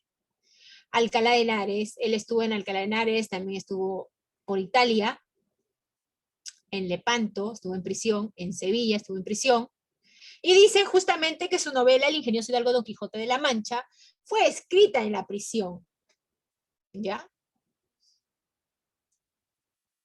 Él mismo lo dice en su prólogo, que él escribió esta novela en prisión, recordando todo, ¿no? Porque en la prisión, pues, tienes tiempo.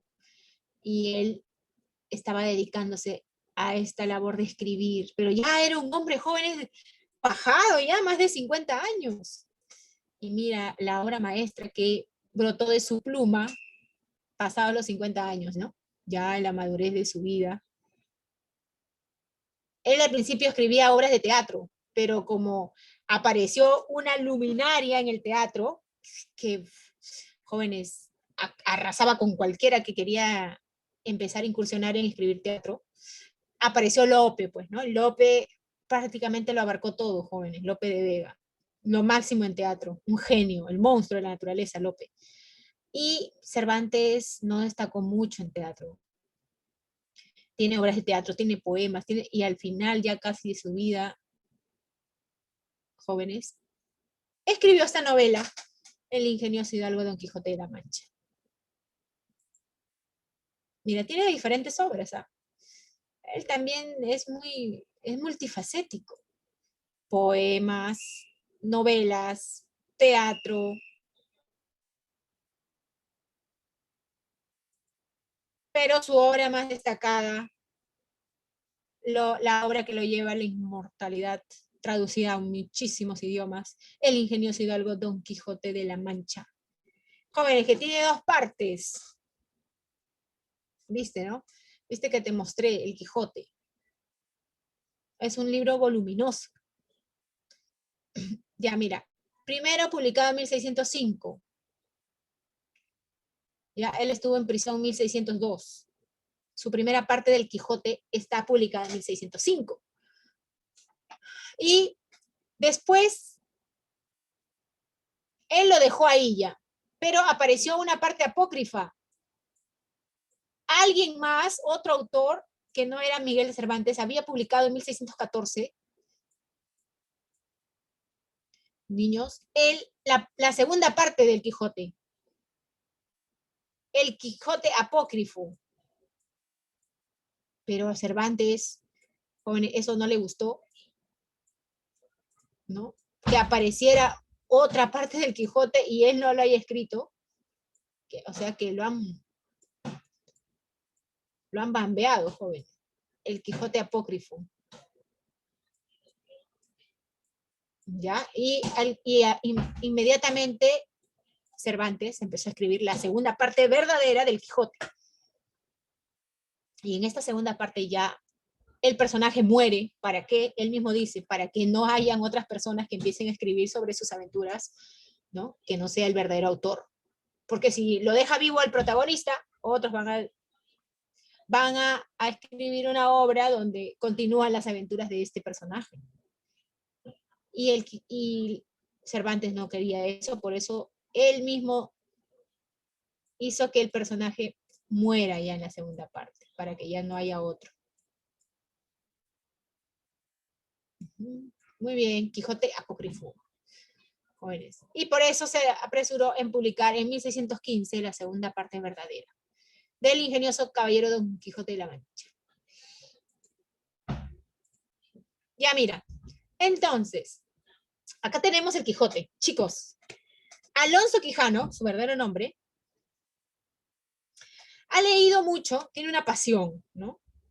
Aparte que se dedica a la casa, al campo, tiene una pasión que es leer, pero leer novelas de caballería, porque están de moda, yo te dije, en España, ¿no? Hasta que llegan las novelas picarescas. Están muy de moda leer las novelas de caballería. Y él se la pasa leyendo novelas de caballería. Tiene todas las novelas de caballería. Hasta que tanto ha leído esas novelas, jóvenes, que se le secó el cerebro, dice. De tanto leer novelas de caballería se le secó el cerebro. Y ahora se alucina que él es un protagonista de estas novelas. Y alucina que va a ser un caballero, como los personajes de sus novelas. Dice, yo voy a ser un caballero. Ha leído muchas novelas, El Amadís de Gaula, El Palmerín de Inglaterra, y muchos. Y él ya se creyó, no, en este mundo hace falta caballeros, y yo voy a ser un caballero. Así que me tengo que alistar. Dice, primero voy a conseguir todo lo que dicen mis novelas, todo lo que debe tener un caballero. ¿Qué debe tener un caballero? Armadura. Entonces buscó una por ahí, una armadura. En su casa había una. estaba llena de orines, oxidada, y así trató de arreglarlo y consiguió la armadura.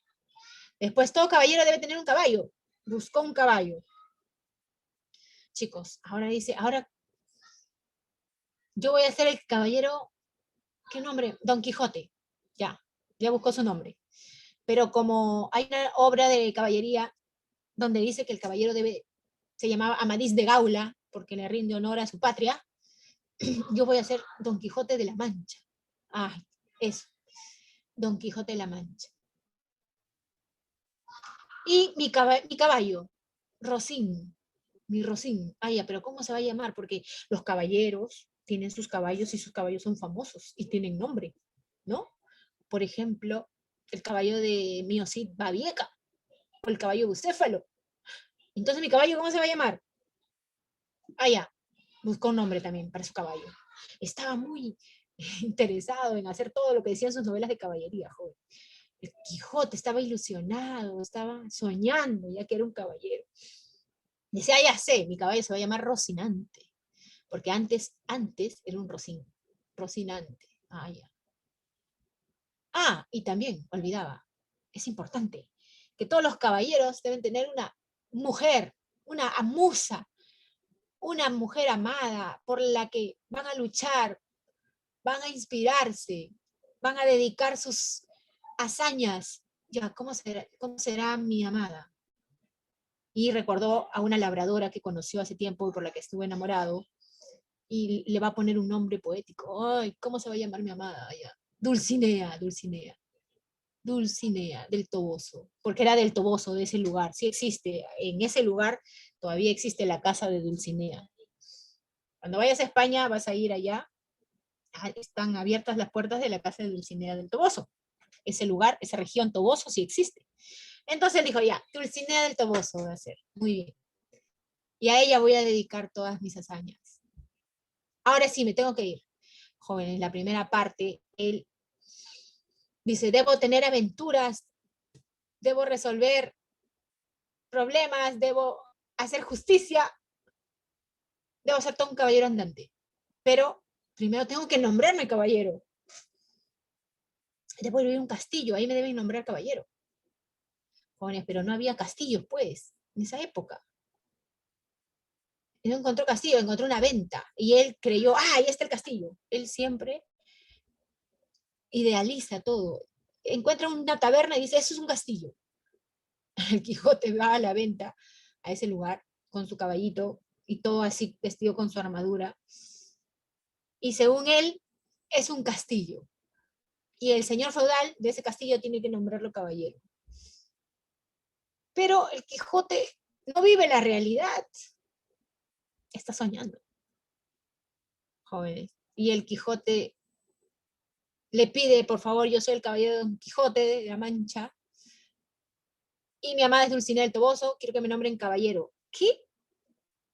¿Caballero? Jóvenes, como se notaba que estaba medio loco, entonces ya, sí, le seguían la corriente. Le dieron ya en la espalda 3 espadazos, ya, nombrado caballero. Y él había leído en sus novelas que así se nombraban caballeros. Se fue.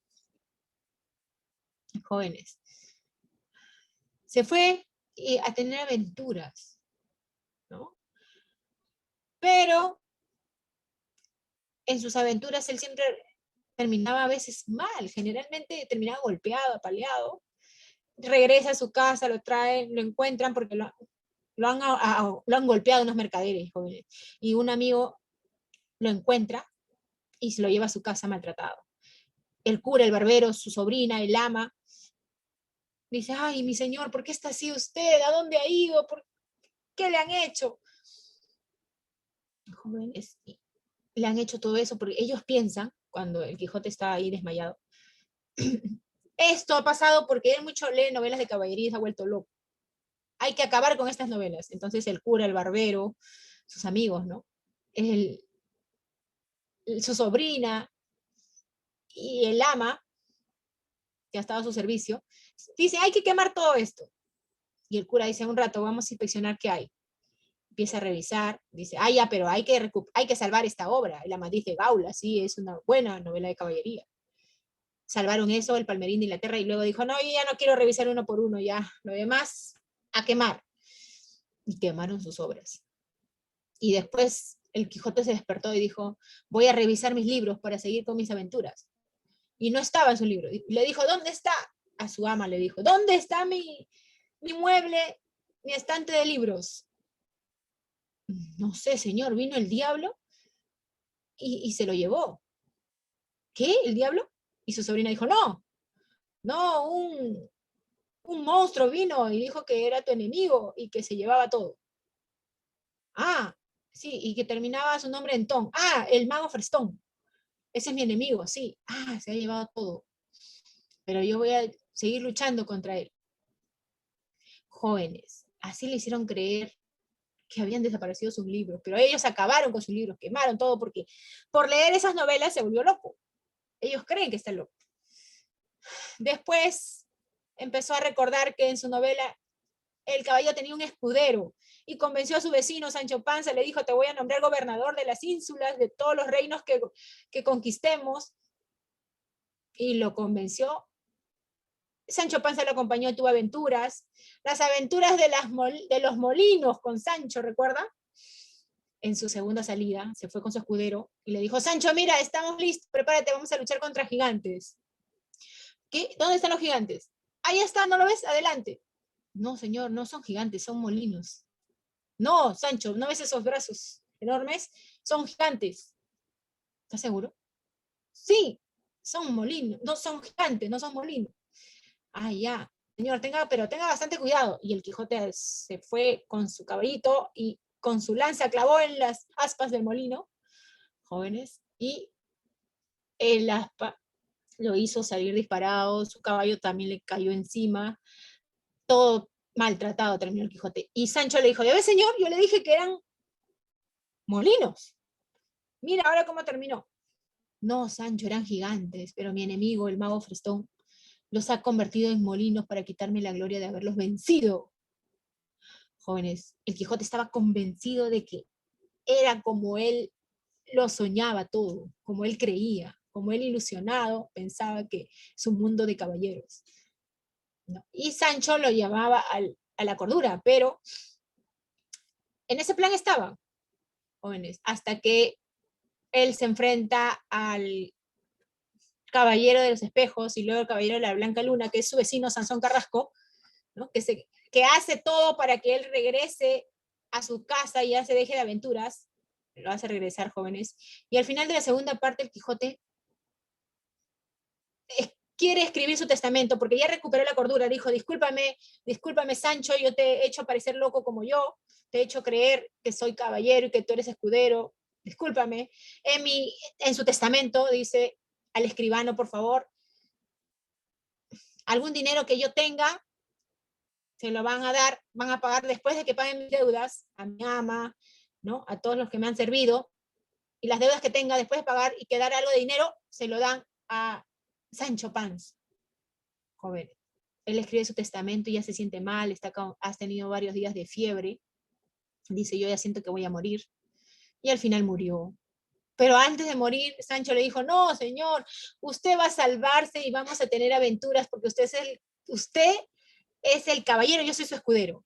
Pero no, Sancho, yo te hice pensar esa locura, no, eso es mentira. No, señor, sí, vamos a tener aventuras, va a pelear contra gigantes. No, Sancho, eran molinos. No, señor, usted va a salir, voy a ser yo gobernador de ínsulas. No, Sancho, perdóname, yo te hice creer eso, por esas novelas de caballería. Jóvenes, al final de la novela se da la quijotización de Sancho y la sanchificación del Quijote. O sea que Sancho se había contagiado mucho de las ideas del Quijote y el Quijote ahora era más realista como Sancho. El Quijote está mal, ya se siente que va a morir, hace su testamento y muere joven. El Quijote, no. Tiene sus salidas, aventuras, primera, segunda, tercera salida. A veces solo salió primero y luego salió con su escudero. Ahí está la famosa Aventura de los Molinos, ya les pasaré en otro momento. un videíto que ahí está. Pregunta 1. Chicos, la pregunta 1. ¿Qué han respondido en la 1? Uy, Mis. a ver, 1. Ay, mamá, ya, mamacita. Aquí está la 1, jóvenes. Ajá, seleccione la opción que contiene enunciados correctos. ¿Cuál es puesta en la 1?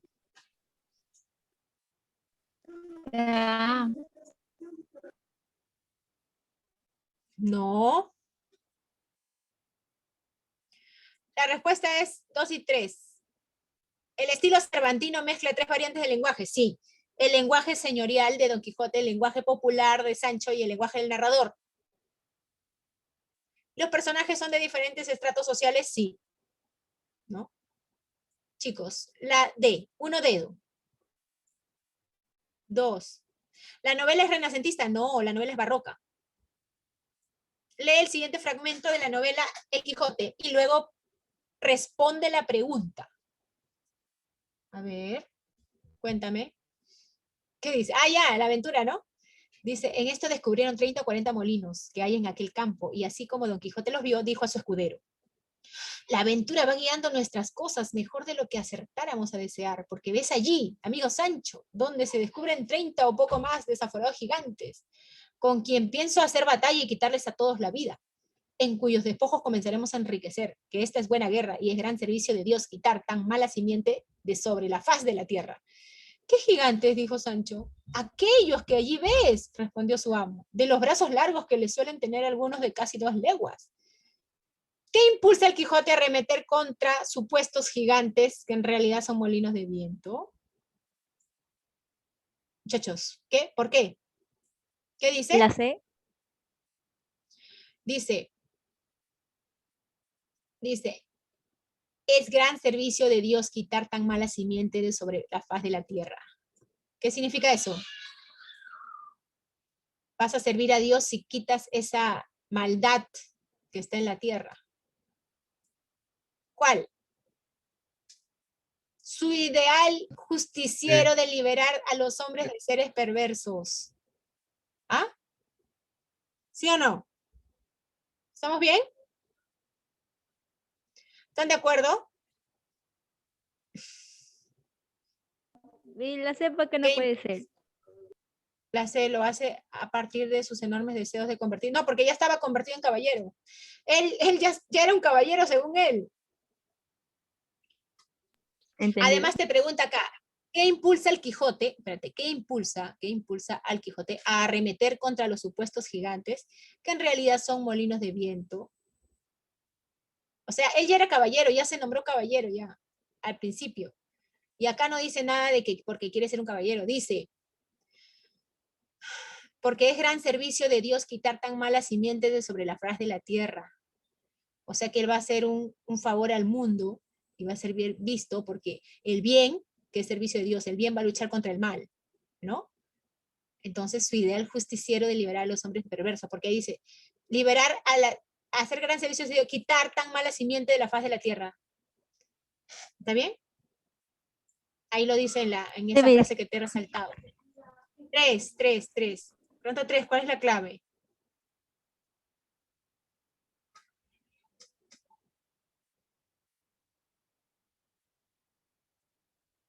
Tres es dedo. 2 y 5, ¿ya? Los enunciados correctos, ¿no? En la segunda parte aparece Son Carrasco, es verdad. Y la tercera, perdón, al final de la primera el Quijote es apaleado. Sí, es apaleado por unos mercaderes. 4. Marca la alternativa donde completa correctamente la siguiente afirmación. Hacia el final de la novela Don Quijote de la Mancha.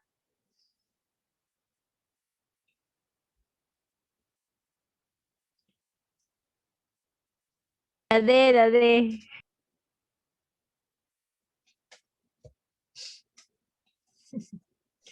Ya. La D, mis. Hace su testamento.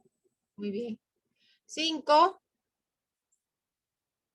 Marca la alternativa que completa correctamente el siguiente enunciado sobre la novela picaresca. A ver, tu novela, El Lazarillo de Tormes. 5. La crítica social de la novela se evidencia a partir de procedimientos literarios como la sátira y el humor. 6. ¿Qué elemento de la novela picaresca se evidencia en la cita? Pues sepa vuestra merced ante todas las cosas que a mí me llaman Lázaro de Tormes, hijo de Tomé González y Antona Pérez. Mi nacimiento fue dentro del río Tormes. Él está contando su vida. Entonces, la 6, la utilización de la forma autobiográfica. Él mismo cuenta su vida, te lo expliqué antes. 7. De acuerdo al siguiente fragmento de la novela El Lazarillo, señale lo correcto. Acá es cuando Lázaro dice, yo como estaba hecho al vino moría por él, y viendo que aquel remedio de la paja no me aprovechaba ni valía, acordé en el suelo del jarro hacerle una fuentecilla y agujero sutil, y delicadamente con una muy delgada tortilla de cera taparlo. Y al tiempo de comer, fingiendo haber frío, entrábame entre las piernas del ciego a calentarme, y al calor de ella, luego derretida la cera, por ser muy poca, comenzaba la fuentecilla a destilarme en la boca, lo cual de tal manera ponía que maldita la gota se perdía. Cuando el pobrecito iba a beber no hallaba nada. Ya, le robaba su vino al ciego. Entonces Lázaro se comporta como un pícaro y saca provecho de ello, ¿no? Utiliza mañas, engaños. La novela Lazarillo presenta como característica, excepto, una característica, La B.